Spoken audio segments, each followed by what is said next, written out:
उनकी शुरू होती ही हम एक फार्मर को देखते हैं जो रात में अपनी फील्ड्स के पास रिलैक्स कर रहा था। अचानक ही उसे करीब से अजीबोगरीब आवाजें आने लगी।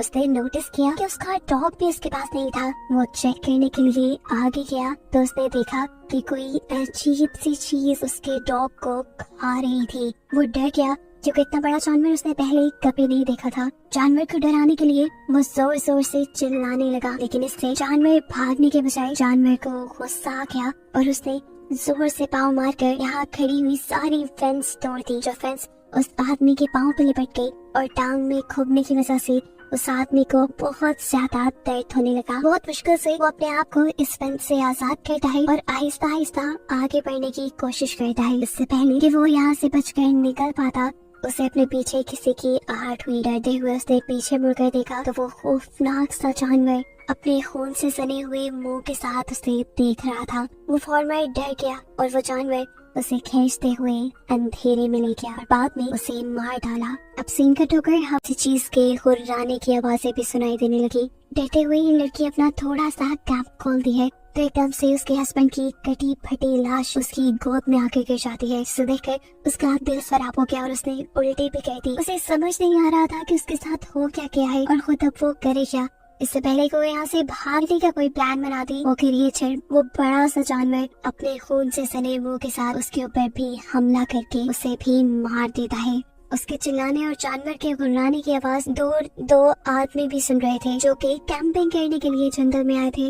ये लोग अब उस चीज को चेक करने के लिए इन कैंप्स के करीब आते हैं तो इन्हें यहाँ पे एक बहुत बड़ा बोर्ड यानी एक बहुत बड़ा पिग दिखाई देता है। उस आदमी को लगा कि शायद उसे हेलुसिनेशंस हो रही है। इतना बड़ा पिग उसने आज से पहले कभी नहीं देखा था। वो अपने फ्रेंड से कहता है, मुझे लग रहा है मैं कुछ ज्यादा ही ड्रंक हूँ क्योंकि मुझे वहाँ पर एक बहुत बड़ा एक जायंट पिग दिख रहा है। ये सुनकर उसका दूसरा दोस्त उसके हाथ से उसकी शॉटगन ले लेता है और देखकर अपने दोस्त को ये कंफर्म करता है कि वहाँ पे एक जायंट पिग यानी बोर ही है। उसने पिग को निशाना लगाने के लिए जैसे ही शूट किया तो उसका निशाना चूक गया क्योंकि उसकी नजर कमजोर थी और अगली मर्तबा देखने पर वो पिग बाहर रहा भी नहीं था।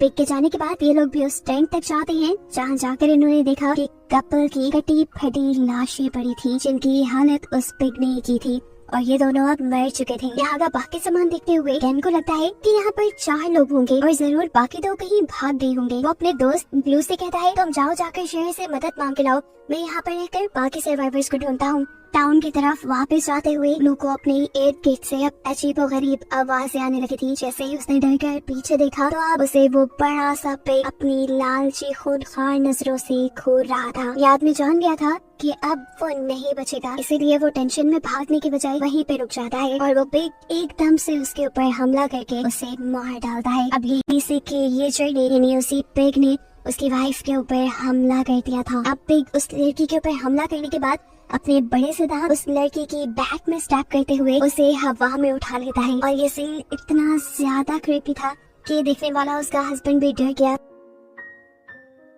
देखने को मिला कि वो ठीक तरह से चल नहीं सकता था, लेकिन फिर भी उसने यहाँ से भागने की कोशिश की, लेकिन उसकी कोशिश नाकाम हो गई क्योंकि वो पिग एकदम से उसके मुंह के ऊपर भी हमला करके उसकी गर्दन को उसकी बॉडी से अलग कर देता है और ऐसे ही ये कपल भी मारा जाता है। केन जो कि इसी कपल को ढूंढते हुए यहाँ तक पहुँच गया था, उसने जब आकर देखा कि वो दोनों भी मर चुके हैं तो उसे बहुत अफसोस हुआ क्योंकि उसे उम्मीद थी वो एक और कपल की तो जान बचा ही लेगा। इस सब के दौरान अब केन के सामने भी वो बड़ा सा पिग आ जाता है। उसके मुंह से खून टपक रहा था जो उन्हीं लोगों का था जिनको इस पिग ने मारा था। इससे पहले कि वो केन को भी मार देता, केन उसे अपनी छुरी दिखाता है और सीन यही से कट होकर हमें अगले जाता है और वो पिग बड़ी ही बेरहमी से उस आदमी का सर अपने मुंह में लेते हुए उसका सर उसकी बॉडी से अलग कर देता है। दूर से आते बर्नी ने ये सारा नजारा अपनी आंखों से देख लिया था। वो उस पिग को भी देख चुका था और जल्दी से वो इस पिग के ऊपर निशाना लगाता है और गोली ठीक जाकर पिग को लग जाती है। अब यहाँ वो लड़का जो अपने फादर इन लॉ को खतरे में डालकर वहाँ से भाग आया था, दूर से ही वो चिल्लाते हुए अपने फियांसी और उसकी मॉम को कहता है,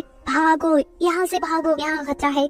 लेकिन कोई उसकी बात भी यकीन नहीं करता। वो लड़की से अपने डैड के बारे में पूछती है। वो लड़का बताता है कि उसके ऊपर एक बहुत बड़े बॉय ने हमला कर दिया है और वो मर गया है। लेकिन यहाँ ये दोनों खड़ी हुई हंस रही थी क्योंकि उन्हें लगा कि वो लड़का मजाक कर रहा है। लेकिन अगला ही सेकंड उनका ये ख्याल बदल गया क्योंकि पिग भागते हुए आकर उस लड़के को अपने मुंह में पकड़ते हुए वहाँ से भाग जाता है और वो लड़का उसके मुंह के अंदर ही मारा जाता है। ये सीन इतना खतरनाक था कि ये लोग पागल हो गए। वो लड़की अपने फियांसी की मौत देखकर बहुत ही ज्यादा परेशान हो चुकी थी। उसकी मॉम उसे यहाँ से ले जाने की कोशिश करती है, लेकिन जब वो नहीं जाती तो ठीक वक्त पर बर्नी यहाँ आकर इन तीनों को यहाँ से ले जाता है। वक्त बहुत कम था। अपनी जान बचाने के लिए बर्नी ने एक आइडिया सोचा और नदी को पार करते हुए फील्ड्स के दूसरी साइड पर जाने का डिसाइड किया, जहाँ दूसरी साइड से टाउन जरा करीब था। लेकिन वो जानता था कि वहाँ के रास्ते से भी टाउन तक पहुँचने में रात हो ही जाएगी। ये लोग भागते रहते हैं अपनी जान बचाने के लिए। बर्नी को ये लग रहा था कि उस बोर उस बड़े से पिग को पानी से डर लगता होगा, लेकिन वो ये नहीं जानता कि ये पिग कितना खूनख्वार है। रात के अंधेरे में वो इन्हें दोबारा ढूंढ लेता है, जहाँ एक और मर्तबा उसे अनएक्सपेक्टेडली देखकर इन सब की जान निकल जाती है और वो बोर इनके एक साथी के ऊपर हमला करके उसे खा जाता है। वो तो मर गया था, लेकिन इन्हें भागने का मौका मिल गया। बर्नी की बहन अपने बेटे की मौत से बिल्कुल टूट रही थी, लेकिन बर्नी उसे जबरदस्ती लेकर भागता है और यहाँ उनकी किस्मत चल जाती है। करीब ही उन्हें एक लकड़ी का बना हुआ शेल्टर मिल जाता है, जिसके अंदर जाकर ये लोग थोड़ा सा सुख का सांस लेते हैं। यहाँ पर यहीं पर एंड हो जाती है।